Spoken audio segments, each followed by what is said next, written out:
বন্ধুরা, এখন আছি আমি আমার বড় দিদির বাসা। আমারও যাওয়ার সময় হয়ে গেছে, আমি লক্ষ্মীপুরে চলে যাব। তাই দিদি বললো তুই আবার আমার বাসায় চলে আয়, তাই চলে আসলাম। এখন কি কি রান্না করলো তোমাদের সাথে তো শেয়ার না করলে হবে না। এখানে রয়েছে ভাত, গরম গরম ভাত। এখানে রয়েছে কি রয়েছে, রুই মাছের সিম দিয়ে তরকারি।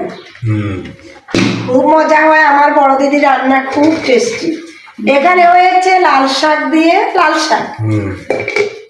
এখানে রয়েছে মাসকলাইয়ের ডাল দিয়ে মাছের মাথা।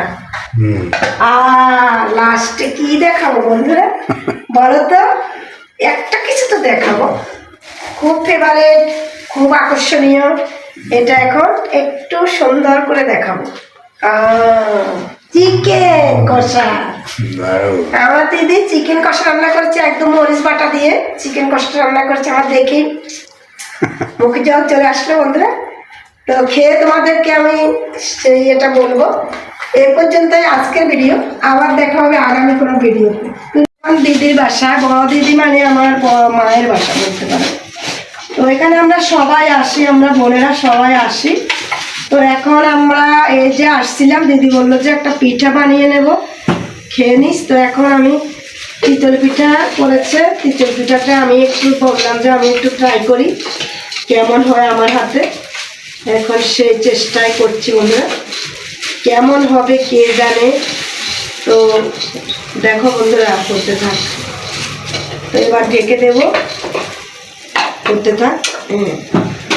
এই যে উঠাবো, দারুণ হয়েছে তো, কি দারুণ দেখতে, কি দারুণ দেখতে।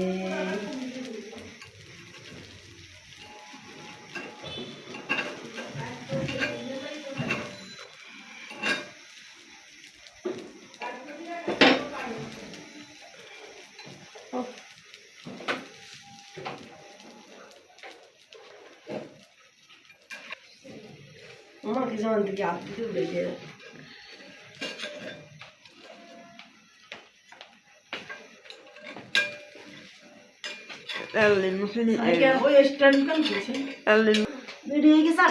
তো পিঠা বানানো হয়ে গেল। এবার সন্ধ্যার সময় টিফিন, এখানে আবার পেঁপে কাটা হয়েছে, এই যে পিঠা, আর এই যে বন্ধুরা খেজুরের গুড়।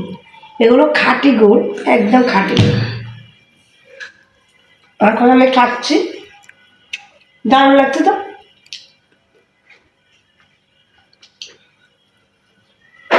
গুড় দিয়ে শীতের দিনে চিতই পিঠা দারুণ।